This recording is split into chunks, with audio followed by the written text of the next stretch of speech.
Hello everyone, welcome to the Thastu and welcome to our class wherein I am going to take the MCQs based on the current affairs जो कि recently जो भी events हुए हैं उसके ऊपर based होंगे.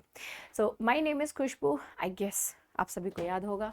चलिए, so let's get started. The very first question over here, it is related to the Henley Openness Index. It is related to the passport only.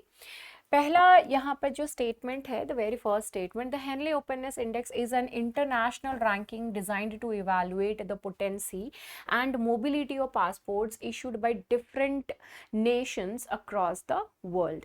Second statement is, in the Henley Openness Index 2023, India secured the 94th position out of a total of 97 rankings, signifying a relatively limited level of passport strength and travel freedom over here.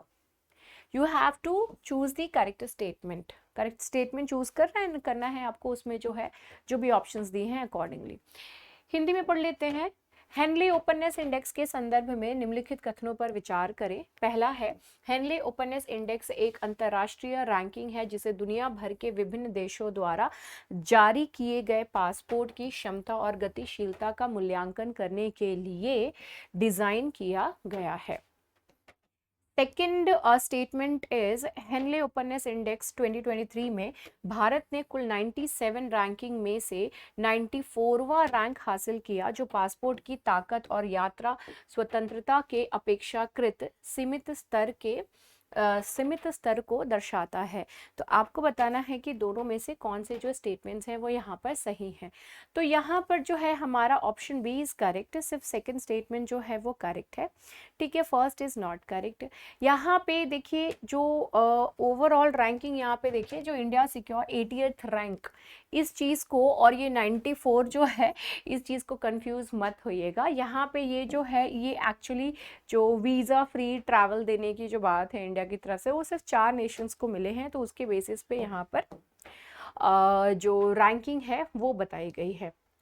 Next question over here is, consider the following statements. The very first one is, merely 2% of nursing colleges are located in the northeastern states. Second is, in 40% of districts across India there are no nursing colleges. Third statement is, the nurse to population ratio in India is on par with that of the worldwide average. तो आपको बताना है इसमें से कौन से जो हैं वो करेक्ट हैं. यहाँ पे जो है पहला स्टेटमेंट दिया हुआ है, केवल 2% नर्सिंग कॉलेज पूर्वोत्तर राज्यों में स्थित है. दूसरा है, भारत भर के 40% जिलों में कोई नर्सिंग कॉलेज नहीं है. तीसरा है, भारत में नर्स से जनसंख्या अनुपात दुनिया भर के औसत के बराबर है. आपको बताने हैं कौन से कथन, कौन से स्टेटमेंट्स जो है यहाँ पर करेक्ट है. तो ये नर्सिंग वाला टॉपिक तो हमने लास्ट डे ने जो न्यूज़ एनालिसिस हुई थी उसमें आप सभी ने आई गेस सो सुना ही होगा. तो यहाँ पे जो है हमारा फर्स्ट एंड सेकंड स्टेटमेंट जो है वो करेक्ट है. थर्ड स्टेटमेंट की जहां तक बात आती है, only just 2% of the nursing colleges are situated in the north eastern states. North eastern states में सिर्फ 2% ही है. इसके अलावा जो 40% डिस्ट्रिक्ट्स हैं इंडिया की, वहीं पे ही नर्सिंग कॉलेजेस है. हर जगह आपको जो है वो नहीं मिलती है. Despite having nearly 35 lakh nurses, 35 lakh nurses हैं, उसके बावजूद हमारा जो यहाँ पर क्या लिखा है, on par with the world wide average, नहीं, वर्ल्ड वाइड एवरेज जो है उसके बराबर हमारा रेशियो जो है वो नहीं है. यहाँ पर जो ग्लोबल लेवल पे है 3 नर्सेज पर 1000 पीपल होना चाहिए, बट यहाँ पर इंडिया में ओनली 2.06 नर्सेज, सो रफली अराउंड 2 नर्स ऑन 1000 हमारे यहाँ पर यानी कि इंडिया में अवेलेबल है. So this is the reason why the third statement is wrong. Next question देखते हैं. तो नेक्स्ट क्वेश्चन है हमारा, consider the following statements. It is related to the this Kerch strait Kerch bridge जो कि हमने रिसेंटली कवर किया था न्यूज़ एनालिसिस में ही. तो पहला इसमें दिया है statement, the isthmus of Potidaea is a land formation that joins the Crimean peninsula to Ukraine. Third is spanning across the Black Sea, the Kerch Bridge serves as a connection between the Russian mainland and the Crimean Peninsula. Third one is the Kerch Strait establishes a link between the Black Sea and the Sea of Azov. So which of the above statements are correct and choose your answer accordingly. How many of these are correct? Hindi में है this पोटिदिया का isthmus एक भूमि संरचना है जो Crimea प्रायद्वीप को Ukraine से जोड़ती है। दूसरा है काला सागर में फैला कर्च ब्रिज रूसी मुख्य भूमि और क्रीमिया प्रायद्वीप के बीच एक कनेक्शन के रूप में कार्य करता है। थर्ड है कर्च जल डमरू मध्य काला सागर और आज़ोव सागर के बीच एक लिंक स्थापित करता है। इसमें से कितने स्टेटमेंट्स जो हैं वो करेक्ट हैं? सो यहाँ पर हमारा पहला स्टेटमेंट जो है वो इनकरेक्ट है, थर्ड स्टेटमेंट जो है वो इनकरेक्ट है, सेकंड स्टेटमेंट जो है यहाँ पे करेक्ट है। यहाँ पे इस्थमस ऑफ पेरिकोप ये यहाँ पर कनेक्ट करता है और यहाँ पर हमको स्टेटमेंट में क्या दिया हुआ था, इस्थमस ऑफ पोटिदिया। तो इसी वजह से हमारा ये जो स्टेटमेंट है पहला स्टेटमेंट वो रॉन्ग हो गया। Okay, so the Isthmus of Perikop is the land formation that connects the Crimean Peninsula to Kherson. Kherson क्या वो यूक्रेन का है, ओब्लास्ट इन मेनलैंड यूक्रेन। ओके, तो इसी वजह से हमारा पहला स्टेटमेंट जो है वो रॉन्ग हो गया। यूक्रेन और ये क्रीमिया इनके बीच में जो लैंड जो पार्ट है, लैंड फॉर्मेशन जो पार्ट है जो इन दोनों को कनेक्ट करती है, that is the isthmus of this Perekop. Second statement तो हमारा करेक्ट है। थर्ड स्टेटमेंट की बात करें, the Kerch strait acts as a passage connecting Black Sea to that of the Sea of Azov. दो ये स्ट्रेट, कर्च स्ट्रेट की बात करें तो ब्लैक सी है एंड यहाँ पे जो है सी ऑफ अजोव है। तो दिस इज द स्ट्रेट, ये जो बीच में जो छोटा सा पार्ट रह गया, that straight, that pathway, that is the Kerch straight. Okay, चलिए नेक्स्ट हमारा क्वेश्चन है, with reference to desiccation tolerant vascular plants, consider the following statements. The very first statement is aquatic plants with a remarkable ability to withstand desiccation are known as desiccation tolerant vascular plants and they flourish in waterlogged conditions. Second is these plants can be found in both temperate and tropical climates around the world. Third one is among tropical countries, India stands as the sole nation where desiccation tolerant vascular plants are not present. Okay, so you have to choose how many of these are correct. Hindi में देखते हैं, शुष्कन सहिष्णु संवहनी पौधों के संदर्भ में निम्नलिखित कथनों पर विचार करें। पहला है, शुष्कन को सहन करने की उल्लेखनीय क्षमता वाले जलीय पौधों को शुष्कन सहिष्णु संवहनी पौधों के रूप में जाना जाता है, वे जल भराव की स्थिति में पनपते हैं। दूसरा है, ये पौधे दुनिया भर में समशीतोष्ण और उष्ण कटिबंधीय दोनों जलवायु में पाए जा सकते हैं। तीसरा है, उष्ण कटिबंधीय देशों में भारत एकमात्र ऐसा देश है जहां शुष्कन सहिष्णु संवहनी पौधे मौजूद नहीं हैं। तो कितने जो स्टेटमेंट्स हैं यहाँ पर सही हैं, ठीक है, ये 1 2 3 ऑप्शंस हैं यहाँ पे। ओके, तो यहाँ पर जो है सिर्फ एक ही स्टेटमेंट जो है यहाँ पर करेक्ट है और वो करेक्ट स्टेटमेंट क्या है, हमारा सेकंड वन, ठीक है। Over 60 species of plants that can survive extreme dehydration found in the western Ghats. तो एक्सट्रीम कंडीशन जो है उसमें यही 60 स्पीशीज जो है वो सर्वाइव कर सकते हैं। Desiccation tolerant vascular plants possesses the unique ability to endure severe dehydration. तो इसमें से जो वाटर की मात्रा है वो बहुत एकदम सीवियरली कम हो जाए तो भी ये जो प्लांट होते हैं, डेसिकेशन टॉलरेंट वैस्कुलर प्लांट्स जो होते हैं, ये फिर भी सर्वाइव कर जाएंगे। Okay, with the potential to loss up to 95% of their water content. 95% जो है वाटर कंटेंट अगर वो भी कम हो जाए तब भी इस टाइप के जो प्लांट्स होते हैं वो सर्वाइव कर जाएंगे। एंड जब इसमें वाटर आएगा तो ऑल ओवर अगेन फिर ये एकदम हरे भरे बहुत ही सुंदर से हो जाएंगे, but they won't be dying. इतना तो है कि इनको ये डेथ नहीं होगी इनकी। Recent research discovered a total of 62 desiccation tolerant vascular plant species, and ये कहाँ पर मिले हैं हमको? वेस्टर्न घाट रीजन में मिले हैं, जिसमें से 16 स्पीशीज जो हैं these are exclusive, so exclusively these belongs to India only। 16 species सिर्फ इंडिया से बिलोंग करती हैं। एंड जो बाकी यहाँ पे जो 12 स्पीशीज और जो 12 स्पीशीज के बारे में बात कर रहा है, these are specific to the western Ghats outcrops। Question number 5, consider the following statements with respect to the credit guarantee scheme। The very first statement is the scheme's aim is to incentivize lenders to overlook project viability concerns and extend credit facilities। Second is this initiative allows borrowers to obtain loans amounting to 75% of the total project cost available from scheduled banks and National Cooperative Development Corporation।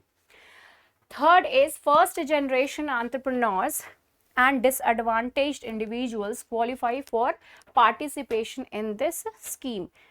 How many of the above are correct? The same thing। Next यहाँ पे हिंदी में क्या दिया हुआ है? Credit guarantee योजना के संबंध में निम्नलिखित कथनों पर विचार करें। पहला है, योजना का उद्देश्य ऋणदाताओं को परियोजना व्यवहार्यता संबंधी चिंताओं को नजरअंदाज करने और ऋण सुविधाएं बढ़ाने के लिए प्रोत्साहित करना है। दूसरा है, यह पहल उधारकर्ताओं को अनुसूचित बैंकों और राष्ट्रीय सहकारी विकास निगम के से कुल परियोजना लागत का 75% तक ऋण प्राप्त करने की अनुमति देती है। तीसरा है, पहली पीढ़ी के उद्यमी और वंचित व्यक्ति इस योजना में भागीदारी के लिए पात्र हैं। तो कितने जो कथन है, स्टेटमेंट्स हैं यहाँ पे करेक्ट है? तो यहाँ पे सिर्फ एक ही स्टेटमेंट जो है यहाँ पे करेक्ट है, एंड वो लास्ट वाला था जिसमें कि first generation and that of the जो कि और एंड दैट ऑफ दी जो कि पहले फर्स्ट जनरेशन एंटरप्रेन्योर्स हैं, जो डिसएडवांटेज इंडिविजुअल्स हैं, these will be the people who will be benefiting from this scheme। पहला स्टेटमेंट जो है यहाँ पे इनकरेक्ट है, बिकॉज द प्राइमरी गोल क्या है यहाँ पे इस स्कीम का? It promote lenders to prioritize project viability assessment and extend credit facilities based on the assets being financed. कौन से एसेट्स को जो है आप फाइनेंस करने की कोशिश कर रहे हो, तो उसके बेसिस पे ही जो है ये सारी चीजें ये स्कीम के ऊपर जो है वो काम कर पाएंगे। इसका की पर्पस क्या है? To enhance the credit delivery system and facilitate easy access to finance for entrepreneurs involved in the livestock sector.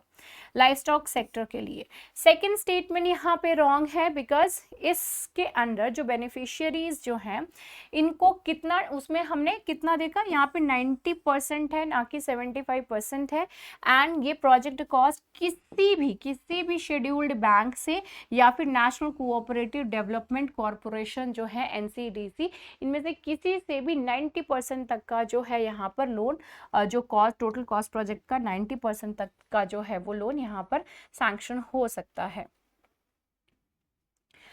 Question number 6, consider the following statements and these are related to earthquakes।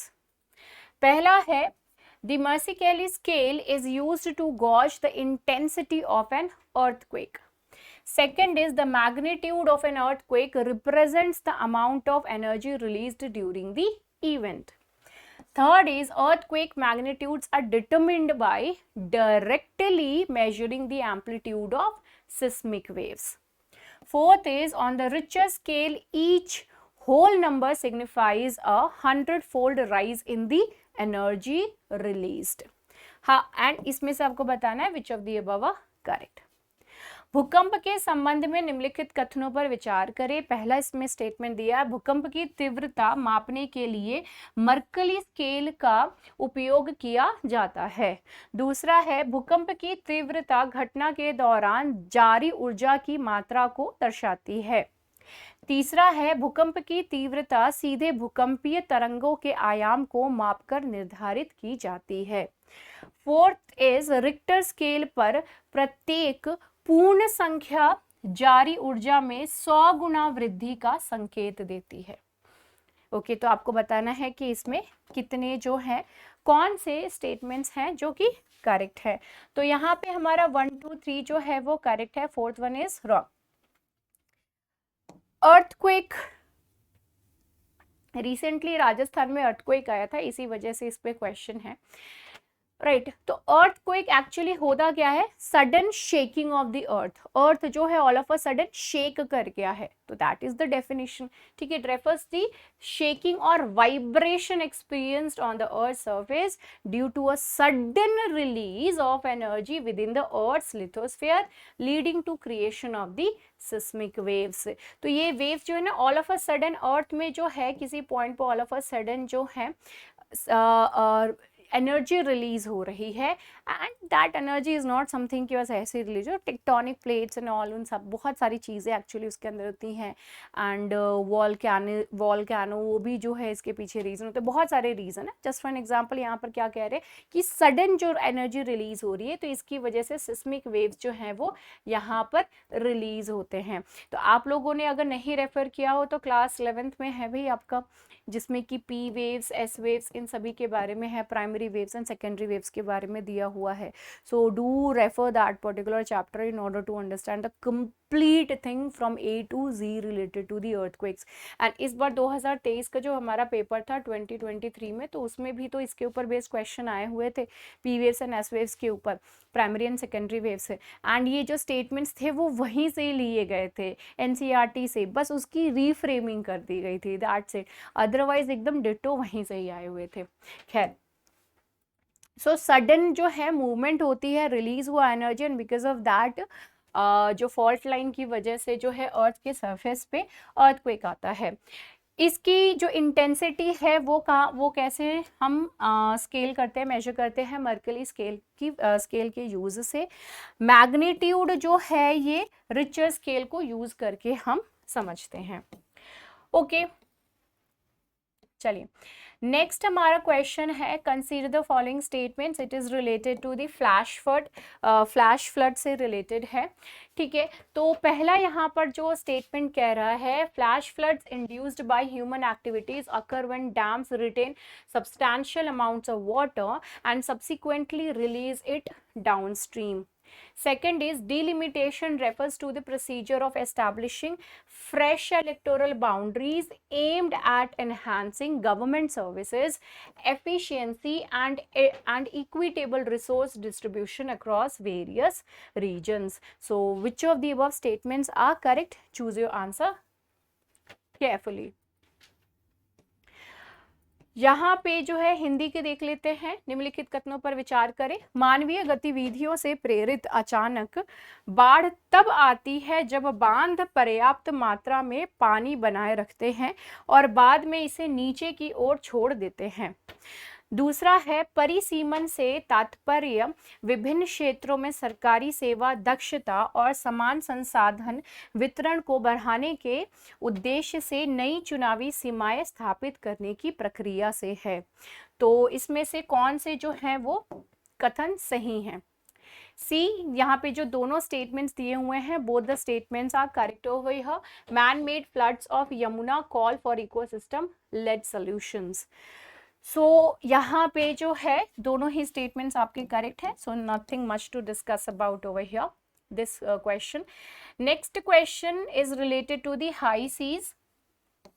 Again high seas बहुत ज्यादा news में रहा है।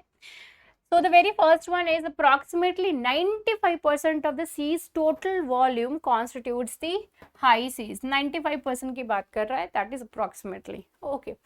Second statement is the high seas are beyond the authority of any specific nation. Third is high seas are beyond the authority of any specific nation, बहुत ही easy statements हैं। Third statement is the united nations administers the high seas and distributes fishing rights and resource extraction. तो यहाँ पे बहुत ही carefully, but though this is very easy one, resource extraction licenses to individual countries based on their economic contributions to the organization. Choose your statements carefully, options carefully. The very first statement is उच्च समुद्रों के संदर्भ में निम्नलिखित कथनों पर विचार करें। पहला कथन बोलता है समुद्र के कुल आयतन का लगभग 95% भाग ऊंचे समुद्रों का है। दूसरा है ऊंचे समुद्र किसी विशिष्ट राष्ट्र से अधिकार, किसी भी विशिष्ट राष्ट्र के अधिकार के परे हैं। तीसरा है संयुक्त राष्ट्र खुले समुद्र का प्रशासन करता है और संगठन में उनके आर्थिक योगदान के आधार पर अलग अलग देशों को मछली पकड़ने के अधिकार और संसाधन निष्कर्ण लाइसेंस वितरित करता है। तो यहाँ पे जो ऊंचे समुद्र, ये तो खुले समुद्र वाले ये होंगे यहाँ पर, ठीक है। तो यहाँ पे आपको बताना है कौन से स्टेटमेंट्स जो हैं ये सही हैं। तो यहाँ पे फर्स्ट एंड सेकेंड स्टेटमेंट जो है वो करेक्ट है। थर्ड स्टेटमेंट यहाँ पे रॉन्ग है। क्यों? जो हाई सीज हैं इसको ये बेसिकली इंटरनेशनल वाटर्स के तौर पे माना जाता है। यहाँ पे किसी तरीके का कोई भी ओनरशिप नहीं होता है एंड यहाँ पे किसी का भी जो है कंट्रोल नहीं है, किसी सिंगल कंट्री का यहाँ पे कंट्रोल नहीं मानते हैं। And that includes even the united Nations में। अब देखो यहाँ पे स्टेटमेंट में ही कैसा दिया हुआ था कि जो भी कंट्रीब्यूशन करता है ऑर्गेनाइजेशन में, उसके बेसिस पे जो है इकोनॉमिक कंट्रीब्यूशन करता है ऑर्गेनाइजेशन में, उसके बेसिस पे जो है इस टाइप की लाइसेंसिंग होती है। तो ये तो पॉसिबल ही नहीं है कि ऐसा जो है कोई काम होगा करके, ठीक है। तो इसलिए हमारा थर्ड स्टेटमेंट वैसे ही रॉन्ग है। United Nations through conventions, United Nations जो है वो डील करती है, लॉ लेकर के आती है एंड ये किसके थ्रू आती है? UNCLOS से लेकर के UN क्लॉज से लेकर के, that is United Nations Convention on the Law of the Sea. ये बहुत बार हम लोगों ने इस चीज़ को लेकर के डिस्कशन करा हुआ है। ये एक फ्रेमवर्क एस्टैब्लिश करती है for the management and the conservation of the marine resources but does not allocate fishing rights. यहाँ पे किसी भी तरीके की जो फिशिंग राइट्स है या फिर रिसोर्स एक्सट्रैक्शन परमिट्स जो है किसी भी कंट्रीज को उनके इकोनॉमिक कंट्रीब्यूशन के बेसिस पे नहीं देती है। तो इसलिए हमारा जो ये थर्ड स्टेटमेंट है वो रॉन्ग हो गया। और race for the high seas dominion, यहाँ पे देखिए हाई सीज इंटरनेशनल वाटर्स हुआ एंड वहाँ पे बहुत सारे डिफरेंट टाइप के जो है रिसोर्सेज अवेलेबल होते हैं। तो एक्चुअली होता क्या है, लोग ये सोचते हैं कि भाई हम जो वहाँ से जो भी रिसोर्सेज हैं उसको एक्सट्रैक्ट कर लें, right. So because of that and ये एक्सट्रैक्शन करने की वजह से they will be very much benefited also, अच्छा खासा बेनिफिट होगा, इतने सारे रिसोर्सेज मिल जाएंगे। तो so every one is like कि हमारा हो जाए एंड उसी में ही साउथ चाइना सी जो है वो आता है एक case, right? So this is it for today's MCQs, current affairs MCQs. I hope you like it. Do comment your score in the comment section. Bye bye, take care and have a great time. Good night.